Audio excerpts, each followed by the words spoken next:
Hey everybody, it's Jason Blaha here, and once again it's time for another Q&A. So let's go ahead and get this started. All right, first question.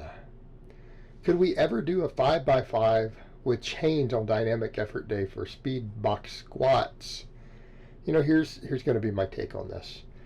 The way Louis intended the 5x5 to be run was always with bands for the DE work, and there's a good reason for that. And quite frankly, he only intended that for the most elite lifters. I did do that protocol for a little while that he recommended, and I actually was throwing up and stuff in the middle of doing it. It didn't work well for me, and I wasn't able to do it very long at all because it was just too much with the way he wanted it timed, the percentages. So I'm gonna say, you know, he intended that for, again, a certain population, and it's probably not for a lot of us. When you start talking about doing it with chains, here's what I'm going to say. I think you should quit doing it at speed work at this point. If you're going to do a true 5x5 with, say, chains on speed box day, just treat it like normal box squats. We're always going to try to be explosive on box squats, right? When we do a box squat, one of the reasons we do it is the higher rate of force production. And if you're doing box squats with chains, you're going to need to do it explosively anyways. You're going to try to do it as explosively as possible. Rather than do it as speed work, if you wanted to do a 5x5 there, I would do it as rep work. Don't even do it as DE, do it as RE, and go ahead and run the percentages accordingly. It should be probably high 70s up to around 80% of your box squat max. And again, running the chains appropriately. Either you could know what your max is with chains and then run 80% of that chain weight, right? Or you could extrapolate it over. You could assume that chains are 50% weight. So what do we mean there? What do we mean? Well, then it means that if you wanted to do 80%, and let's say your box squat is even 500 pounds, so you're trying to get to 400 pounds of chains, or 400 pounds on the bar total, average strength curve. All right, you could probably set the chains up to where you are around 350 at the bottom, 450 at the top. I would probably just say, in other words, 350 pounds of bar weight with 100 pounds of chains. That's what I would run. And just run it with normal breaks. Take 3 minutes between sets and just run it as explosively as possible. I would say that would be a lot better if you wanted to experiment with this.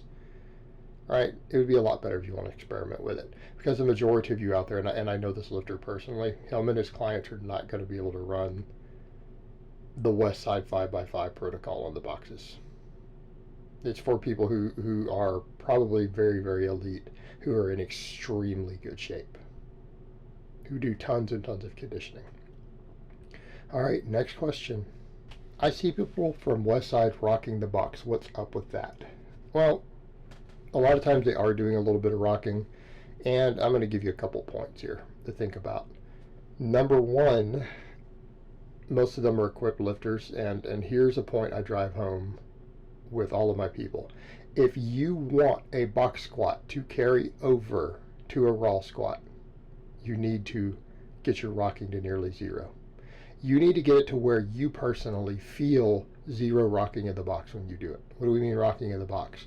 Where the bar no longer stays midfoot, where you let your torso drift back and then back forward on the way up, okay? And you do so in a way to where the bar is no longer over the middle of your foot. Okay, that's what rocking the box means. Because people say, what do you mean rocking? There's going to be some torso. Well, sure, there's going to be some torso movement usually, especially if we've unloaded on the box. There may be some, but is the bar staying midfoot?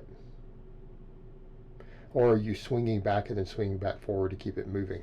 If you're rocking the box and the bar goes away from midfoot and then back up, you're not strong enough to lift that weight off the box correctly. You're losing your tightness.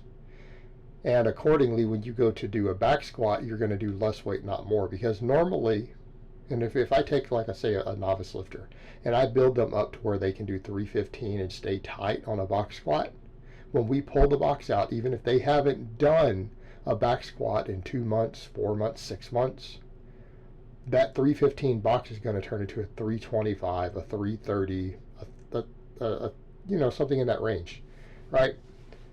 Probably going to be something in that range. They're going to put 10 to 20 pounds onto the bar over what they've done on a box, if they can do it correctly.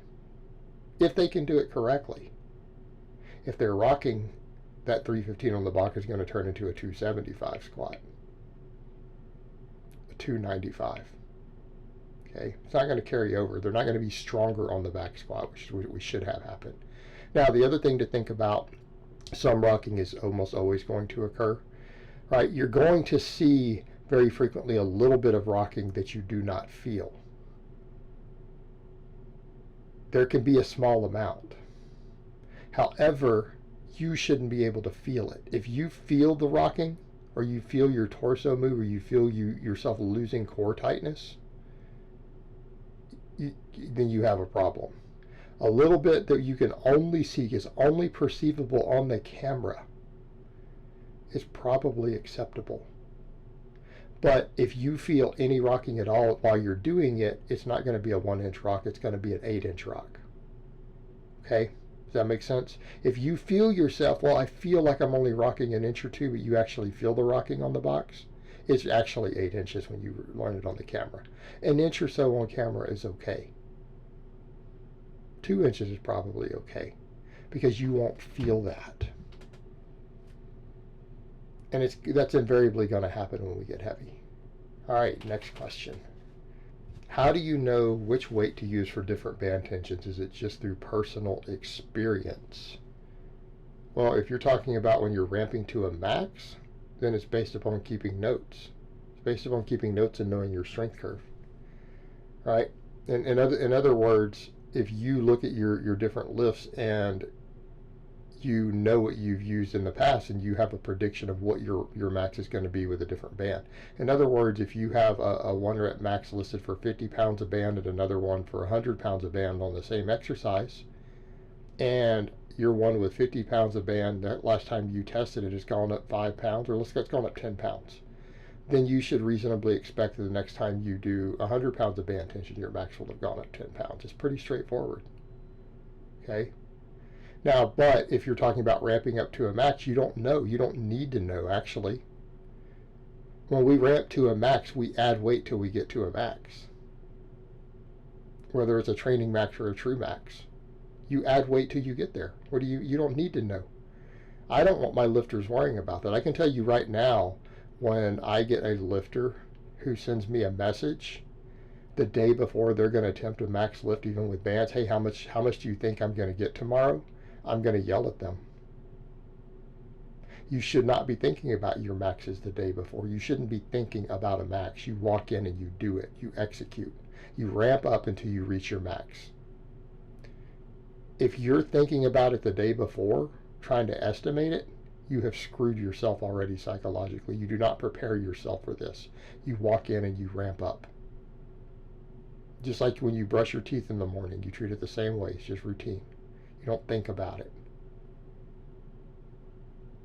It actually hurts you psychologically to do so. Now, we're talking about speed work. You run at the percentages, and you generally run around 25% of your max. If you're talking about how much band tension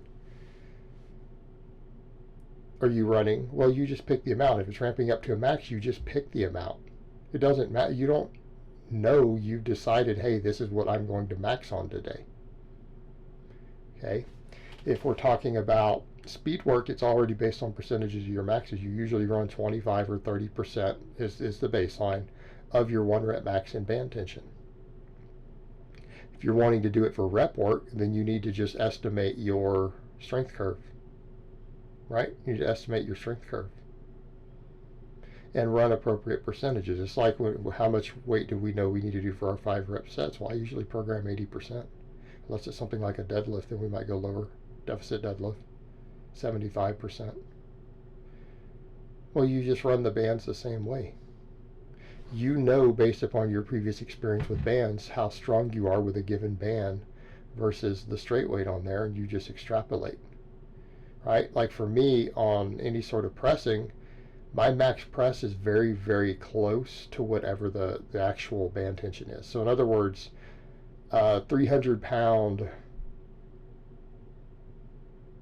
of bar with 50 pounds of band, for me is very close. It's only going to be like 10 pounds more with the band added over what I can max at. So if my max is about 340, that's probably about what I would be able to do.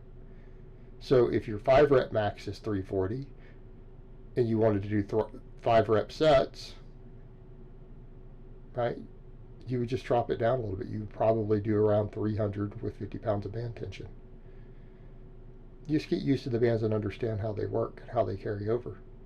And that comes through experience, but some of it is already set. Things like speed work, you just follow the templates. All right, guys, so that's really all I have to say on that today. I hope it's been informative, and I will talk to you guys next time in part 2.